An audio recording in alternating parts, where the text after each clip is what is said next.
अब इसके टाइप्स देखेंगे। डेक्रियोसिस्टाइटिस कैन बी अक्यूट और क्रोनिक, मतलब अक्यूट भी हो सकता है और क्रोनिक भी हो सकता है।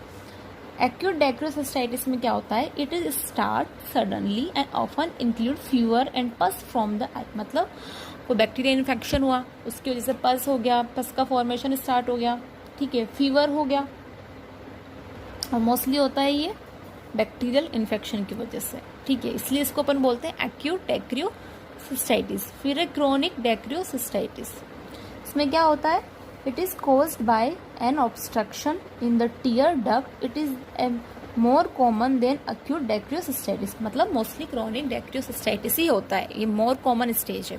इसमें क्या होता है, वही आपका जो टीयर डक्ट है उसमें कोई ऑब्स्ट्रक्शन आ जाता है, उस ऑब्स्ट्रक्शन की वजह से होता है क्रोनिक डेक्रियोसिस्टाइटिस। टाइप कितना था, 2, अक्यूट और क्रोनिक। अक्यूट में क्या हो रहा था, बैक्टीरियल इन्फेक्शन की वजह से, और क्रोनिक में हो रहा था, क्या हो रहा था क्रोनिक में, टीयर डक्ट में ऑब्स्ट्रक्शन आ गया उसकी वजह से। अब अपन देखेंगे ट्रीटमेंट।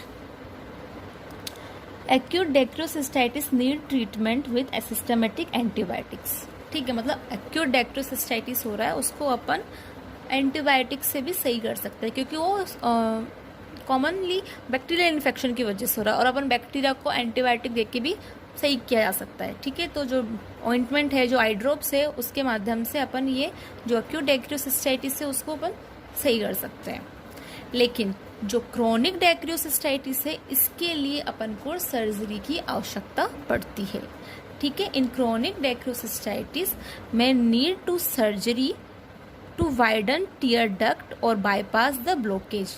जो टीयर डक्ट है वो जो उसमें ब्लॉकेज आ गया है उसको क्या थोड़ा चौड़ा करेंगे, एक बाईपास बनाएंगे, ताकि वो जो ऑब्स्ट्रक्शन हुआ है वो सही हो जाए, मतलब एक अच्छा पाथवे बन जाए, ताकि फर्दर टाइम में कोई ऑब्स्ट्रक्शन वहाँ पर नहीं हो। दिस प्रोसीजर नोन एज डेक्रियोसिस्टोमी, ठीक है।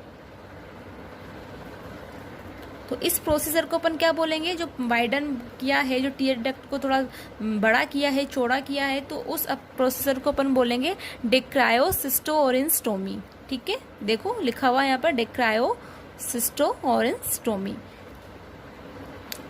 Cause a letter to remove part of the bone, widening the pathway for the tear duct and removing any obstruction। अगर मान लो वहाँ पर अगर कोई बोनी पार्ट बड़ा हुआ है, कोई बोन वहाँ पर बड़ी हुई है, तो उसको अपन सर्जरी के माध्यम से उसको रिकंस्ट्रक्ट कर सकते हैं, उसको हटा सकते हैं, ताकि जो ब्लॉकेज हुआ है टीयर डक्ट में वो हट जाए, जो ऑब्स्ट्रक्शन हुआ है उसको अपन रिमूव कर सकते हैं डेक्रायोसिस्टोरेंस्टोमी के माध्यम से। ये प्रोसीजर है, ये किस में होता है, ये क्रोनिक डेक्रायोसिस्टाइटिस में होता है।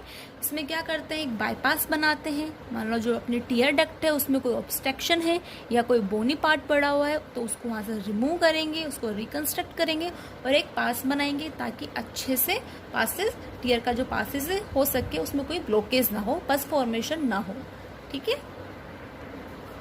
तो ये वो आपका सर्जिकल मैनेजमेंट हो गया। और उसके साथ साथ अपन क्या कर सकते हैं, massage over the lacrimal sac area with topical antibiotic. जो अपना लैक्रिमल सेक का एरिया है वहाँ पर क्या मसाज कर सकते हैं, किससे, एंटीबायोटिक से, ठीक है, टॉपिकल एंटीबायोटिक से अपन मसाज कर सकते हैं। Apply warm compress to medial canthus, मतलब जो अपना मीडियल कैंथस है ये नोज के पास में, इसको अपन क्या वार्म कंप्रेस से भी क्लीन कर सकते हैं। मतलब इसको वार्म कंप्रेशन से क्या होगा, जो पस फॉर्मेशन हुआ है वहाँ पर कोई अगर पेन हो रहा है तो थोड़ा उसमें रिलीफ मिलने के चांसेस बढ़ जाते हैं।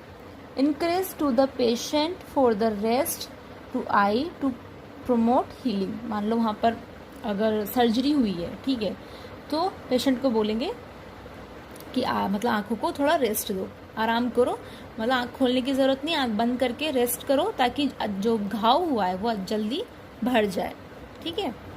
Apply prescribed eye drops and ointment as, मतलब जो डॉक्टर ने प्रिस्क्राइब किया है, जो भी एंटीबायोटिक, ऑयल, ऑइंटमेंट, ड्रॉप्स, जो भी डॉक्टर ने प्रिस्क्राइब किया है, ठीक है, वो अप्लाई करना चाहिए, ताकि जल्दी से जल्दी पेशेंट ठीक हो जाए, ठीक है। ये सबको आ गया समझ में, डेक्रियोसिस्टाइटिस क्या था, कहाँ का इन्फ्लामेशन हो रहा था, लैक्रिमल सेक का हो रहा था। क्यों हो रहा था? जो टीयर डक्ट है उसमें ऑब्स्ट्रक्शन की वजह से, ठीक है, उसकी वजह से क्या पेनफुल हो रहा था, पस फॉर्मेशन हो रहा था। टाइप कितने थे? 2 टाइप्स के होते हैं, अक्यूट और क्रॉनिक, ठीक है, अक्यूट और क्रॉनिक।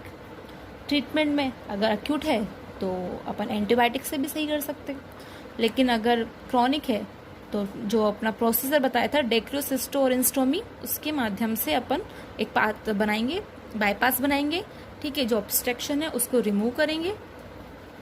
यह आपका था ट्रीटमेंट। तो ये टॉपिक आपका पूरा कंप्लीट हो गया, ठीक है।